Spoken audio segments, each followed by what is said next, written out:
আচ্ছা, এখন আমরা কথা বলবো ব্যাংক রিকনসিলিয়েশন নিয়ে। আচ্ছা, ব্যাংক রিকনসিলিয়েশন উৎপত্তি কোথায়? যত কিছুর উৎপত্তি, যত কিছুই হবে সবগুলোর উৎপত্তি হচ্ছে আমাদের কোথা থেকে? লেজার থেকে। আচ্ছা, ব্যাংক রিকনসিলিয়েশন উৎপত্তিটা হচ্ছে লেজার থেকে। আর খুব সিম্পলিফাইড টার্মস ইউজ করে আমরা ব্যাংক রিকনসিলিয়েশন কথাটা বলবো। আচ্ছা, সরি, হ্যাঁ, এখানে আমরা ছিলাম। চার্ট অফ অ্যাকাউন্টস আমরা ব্যাংক রিকনসিলিয়েশন আমরা এই টপিকস আজকে কাজ করেছি। এটা শেষে আমরা ব্যাংক রিকনসিলিয়েশন আসলাম। একটু আগে আমাদের এখানে যে ক্যাশ অ্যাকাউন্ট যে আমরা করলাম,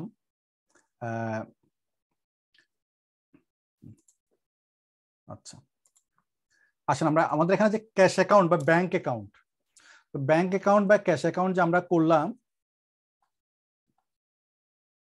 একটু সুন্দর করে লিখি নাকি, সাগর কুন্ডু ভাই, আচ্ছা সরি,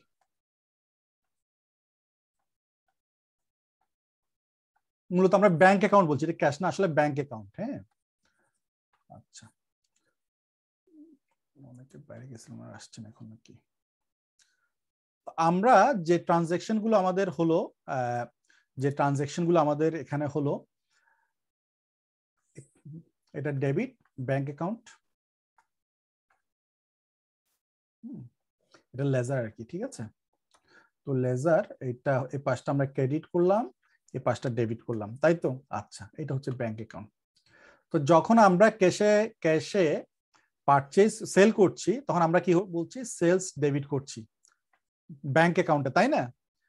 $100। আচ্ছা, আবার যখন পারচেজ করছি ব্যাংক থেকে, তখন রেকর্ড করছি কোন পাশে? ক্রেডিট পাশে। পারচেজ করলে ক্রেডিট পাশে। জার্নালটা কি? পারচেজ ডেবিট ব্যাংক ক্রেডিট, তাই তো। পারচেজ ডেবিট ব্যাংক ক্রেডিট, ব্যাংকের ক্রেডিট পাশে চলে এসেছি, লিখছি পারচেজ $80। আচ্ছা, আবার আমরা মনে করেন আমরা কিছু স্টেশনারি কিনেছি, স্টেশনারি এক্সপেন্স, এক্সপেন্স হলে ডেবিট হবে, স্টেশনারি ডেবিট ব্যাংক ক্রেডিট, ব্যাংকের ক্রেডিট পাশে আমরা লিখছি স্টেশনারি, রাইট? ওকে, $20। আচ্ছা, আবার মনে করেন আমরা স্যালারি পে করেছি, salary expenditure, salary expense debit, ব্যাংকে ক্রেডিট করছি স্যালারি। আচ্ছা, সরি, এটা আচ্ছা, স্যালারি হলো আপনার 10 $10 লিখি। আচ্ছা, জাস্ট এটা আমরা একটা আনুমানিক বোঝার সুবিধার্থে করলাম। এই দুইটা করে ফাইনালি দেখা গেল আমার কোনো ব্যালেন্স নাই, $100 আমার ইনকাম হয়েছে, $100 আমার খরচ হয়ে গেছে। এটা আমরা মনে করেন 1 মাসের ব্যাংক স্টেটমেন্ট ধরছি, ঠিক আছে। আচ্ছা, আমার ওপেনিং ব্যালেন্স, আমি বোঝার সুবিধার্থে আমি ধরে নিচ্ছি আমার ওপেনিং ব্যালেন্স 0 ছিল। ফার্স্ট মান্থ, বিজনেসের ফার্স্ট মান্থ, আমার কোনো টাকা ছিল না, আমি $100 সেল করেছি। আচ্ছা, এইটা হচ্ছে আমার ব্যাংক অ্যাকাউন্ট লেজার, এটা হচ্ছে আমার ব্যাংক অ্যাকাউন্ট লেজার। অর্থাৎ আমার হিসাব অনুসারে আমি যে রেকর্ড রেখেছি, তাতে আমার ব্যাংক স্টেটমেন্টে $100 মানি ইন হওয়ার কথা, আবার $100 এই 3 ভাগে ভাগ হয়ে মানি আউট হয়ে যাওয়ার কথা। আমি যে কথাটা বলছি, আমি বিশ্বাস করছি আমার ব্যাংকে এই ঘটনা ঘটেছে, এটা আমার ব্যাংকের এভিডেন্সের মাধ্যমে সার্টিফাই করতে হবে।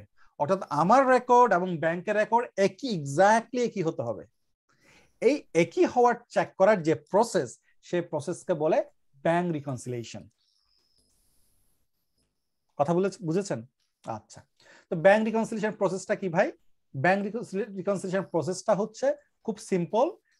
আগে আমরা একটা পদ্ধতি, বাংলাদেশে বইপত্র একটা পদ্ধতি ছিল, এখন আসলে সফটওয়্যার ভেরি সিম্পলিফাই করে ফেলেছে। সফটওয়্যার যেটা করেছে, আপনি আপনার ব্যাংকের হার্ড কপিটা নেবেন, hard copy, soft copy, CSB copy, PDF copy, what ever, ওখানে যা আছে, এখানে ব্যাংক এইটা আছে, আমার লেজার এটা আছে, টিক। ব্যাংক এইটা আছে, আমার লেজারও আছে, tick.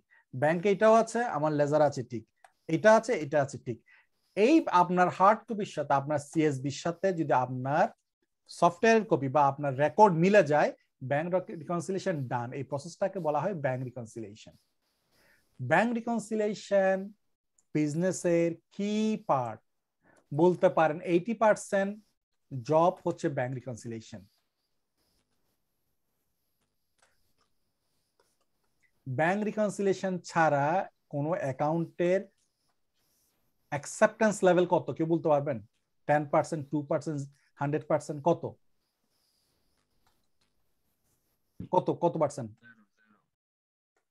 No bank 0%। Reconciliation, no accounts, এটা কোনো অ্যাকাউন্টস এর কোনো ভ্যালু নাই, zero value, zero, simply zero.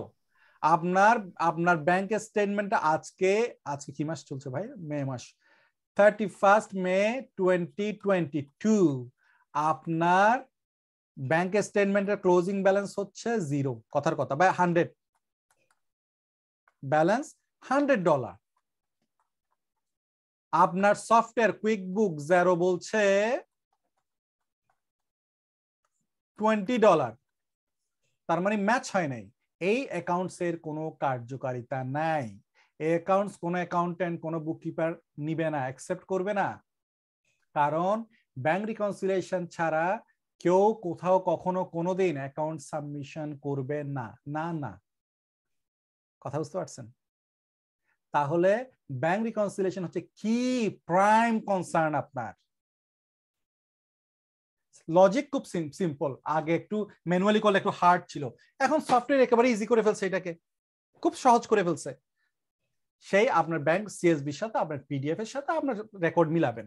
তো ব্যাংক এখানে রিকনসাইল না হওয়ার কিছু কারণ আছে, এখানে ব্যাংক রিকনসাইল না হওয়ার কিছু কারণ আছে, যেমন ব্যাংক ইন্টারেস্ট চার্জ করেছে, এটা হয়তো আপনি রেকর্ড করতে ভুলে গেছেন, হ্যাঁ, কিন্তু রেকর্ড করতে ভুলে গেলেও এখন আর ভুলার কোনো ওয়ে নাই, সিস্টেম এত নাইস করেছে। কেন ওয়ে নাই ভাই? কারণ মডার্ন ওয়ার্ল্ডে আপনার ব্যাংকের সাথে আপনার কুইকবুক কি কানেক্ট করে দেওয়া যায়, ইন্টিগ্রেট করে দেওয়া যায়। So what now they can talk each other, যে আপনার ব্যাংকে যা ঘটনা ঘটছে ওরা দুজনের সাথে এখন কথা বলতে পারে। ব্যাংকে যা ঘটনা ঘটে কুইকবুকের সাথে সাথে চলে আসে রাত 12টার পর, এভরি সিঙ্গেল ডে। ব্যাংকে যা ঘটনা ঘটে সব Xeroতে চলে আসছে। তাহলে আগে একটা সময় ছিল, আপনি আমরা পড়তাম বাংলাদেশে কি কি কারণে মিল না মিলার কারণগুলো বর্ণনা করো, আমাদের এক্সামে আসতো, তাই না? আমার মনে আছে 9-10 ইন্টারমিডিয়েট আসতো, ওই দিন শেষ ভাই আসতো। হ্যাঁ, ওই নলেজ, ওই লেখাপড়া এখন একেবারেই মানে ফেইলিয়ারের পর্যায়ে চলে গেছে, ওইটা কোনো কাজে আসবে না, ওই নোটস আপনার পড়ায় আর লাভ হবে না, কারণ সিস্টেম ডেভেলপ করেছে। কুইকবুক যা ব্যাংকে যা ঘটনা ঘটছে এভরি সিঙ্গেল ডে রাত 12টা, কুইক ব্যাংক ফি চার্জ করেছে প্রতিদিন রাতে, সে বলে দিচ্ছে এভরি সিঙ্গেল ডে, আপনি আপনার ব্যাংকের স্টেটমেন্ট আপনি দেখতে পাচ্ছেন, অনলাইন আছে, প্রতিদিনই কি সিনক্রোনাইজ হচ্ছে? প্রতিদিন সিনক্রোনাইজ হচ্ছে রাত 12টার পর, every single day. Saturday Friday নাইটে হলে স্যাটারডে Xeroতে, স্যাটারডে সানডে হয় না, মানডে মর্নিং হচ্ছে। তাহলে আপনার যদি ইজি, আপনার সে যে ভুল করার যে কতগুলো স্টেপ ছিল ওগুলো অলমোস্ট 90% রিডিউস হয়ে গেছে। তারপরও আমাদের দেশের ছেলেমেয়েরা ব্যাংক রিকনসিলিয়েশন 95 জন ছেলেমেয়ে ব্যাংক রিকনসিলিয়েশন করতে পারে না। আচ্ছা, তাহলে ব্যাংক রিকনসিলিয়েশনের প্রসেসটা ভেরি সিম্পল। রিকনসাইল মানে কি ভাই? রিকনসাইল হচ্ছে, আমি যদি বলি আপনার সাথে আমার রিকনসিলিয়েশন মানে কি, দুইটা মানুষের সাথে মিল হওয়া, রিকনসাইল করা, আপনার কথা আর আমার কথা রিকনসাইল করা। তো ব্যাংক বলছে এটা তোমার স্টেটমেন্ট, এখানে এতটা ট্রানজাকশন ছিল, এতটা পেমেন্ট গেছে, এতটা, আমার রেকর্ড বলছে এটা, এই দুইটার সাথে ম্যাচ করাটাই হচ্ছে রিকনসিলিয়েশন। প্রসেস এত সিম্পল হয়ে গেছে, just like tick tick tick এরকম, ঠিক আছে? আচ্ছা, তাহলে ব্যাংক রিকনসিলিয়েশন আপনার অ্যাকাউন্টস এর প্রাইম জব। ব্যাংক রিকনসিলিয়েশন বুঝবেন না, ব্যাংক রিকনসিলিয়েশন করতে পারবেন না, আপনি অ্যাকাউন্টেন্ট না, ঠিক আছে? আপনার অ্যাকাউন্টেন্ট হিসেবে আর কোনো কার্যকারিতা নেই। Bank reconciliation should be 100%, 100%, 100%। আচ্ছা, তাহলে প্রিন্সিপাল তো আপনি বুঝলেন, ম্যানুয়াল প্রিন্সিপাল তো বুঝলেন। আমরা যেহেতু এই সিলেবাসে 4 দিনের সিলেবাসে কুইকবুক Xero করানো সম্ভব না, আমি আপনাকে কুইকবুক Xero এখানে করাতে পারবো না, কিভাবে করে সেটা দেখানো পসিবল না। হ্যাঁ, এগুলো ইউটিউব চ্যানেল আছে, ফ্রি চ্যানেল আছে, কোর্স যারা করবেন না, কোর্স করলে তো করলেন, অসংখ্য ফ্রি চ্যানেল আছে আমাদের ইউটিউব, আমাদের একটা বাংলা একটা আমাদের নিজেদের চ্যানেল আছে, ওখানেও দেখতে পারেন এসব বিষয়। আচ্ছা, গেল একটা গেল। আমি ব্যাংক রিকনসিলিয়েশন এত গুরুত্ব কেন দিচ্ছি ভাই? কারণটা কি? কি কারণ, কে বলবেন? ক্লায়েন্ট এটা নিয়ে আসলে ঝামেলায় পড়বে, অধিকাংশ ভুল হয় এখানে। আমাদের তো যাবতীয় ট্রানজেকশন গুলাই হচ্ছে ব্যাংকের মাধ্যমে হবে। তো আমাদের ওই প্রথম যে কথাটা আপনি বলছিলেন যে আমাদেরকে স্টার্ট করতে হবে যদি ব্যাংক ট্রানজেকশন থেকে। রিকনসিলিয়েশন ঠিক না হয় তাহলে ব্যালেন্স শিট ঠিক হবে না। না, ওটা তো হলো টেকনিক্যাল বিটস। আপনার ব্যাংক রিকনসিলিয়েশন আপনি জানেন, ট্যাক্স দিবে অ্যাজ অ্যান অ্যাকাউন্টেন্ট বছর শেষে আপনাকে এটা জানতেই হবে। ব্যাংক র্যাক ঠিক নাই, আপনার অ্যাকাউন্টসের কোনো ভ্যালু নেই। এটা তো হচ্ছে technical bits, knowledge based bits, জি জি, নলেজ বেসড বিট। কিন্তু আমি কেন বলছি এটা, কেন ইম্পর্টেন্ট দিচ্ছি? ইম্পর্টেন্স দিচ্ছি অর্থকরী কারণে ভাই, আপনার পকেটে টাকা দেওয়ার জন্য। কথা বুঝতে পারছেন? আমার ক্যাশ ফ্লোটা ঠিক রাখার জন্য। এখন শুনেন, আপওয়ার্ক এভরি 3 মান্থস একটা রিপোর্ট রান করে, এটাকে বলে কমিউনিটি রিপোর্ট। আপওয়ার্ক অনেক বড় freelancing site, community report run করছে। এই কমিউনিটি রিপোর্টে আপওয়ার্ক এভরি 3 মান্থস একটা রিপোর্ট রান করে। সেখানে টপ 100 জবের একটা লিস্ট থাকে, টপ 100। ব্যাংক রিকনসিলিয়েশন সেখানে অলওয়েজ 10, 11, 12তে থাকে। আপনি ফ্রিল্যান্স মার্কেটে যত কাজই করতে যান, আপনি ব্যাংক রিকনসিলিয়েশন না করে কোনো কাজ করতে পারবেন না, কোনো কাজ করতে পারবেন না। 80% কাজ হচ্ছে job related, sorry bank related, bank reconciliation related. ঠিক আছে? আচ্ছা, কথা বুঝতে পারছেন কেন এটা ইম্পর্টেন্সটা কি? আচ্ছা, তাহলে এখন ব্যাংক রিকনসিলিয়েশন কনসেপ্ট আপনি ক্লিয়ার। ব্যাংক রিকনসিলিয়েশন আপনি করলেন। ব্যাংক রিকনসিলিয়েশন মূলত শুধুমাত্র যদি আপনি ব্যাংক রিকনসিলিয়েশনটা কুইক বুকে ভালো করে করতে পারেন, আমি আমার রেকর্ড তো চালু আছে তাই না? হ্যাঁ, অন রেকর্ড বলছি, আপনার জন্য মাসে 50,000 থেকে 1 লাখ টাকা আর্ন করা কোনো বিষয় না।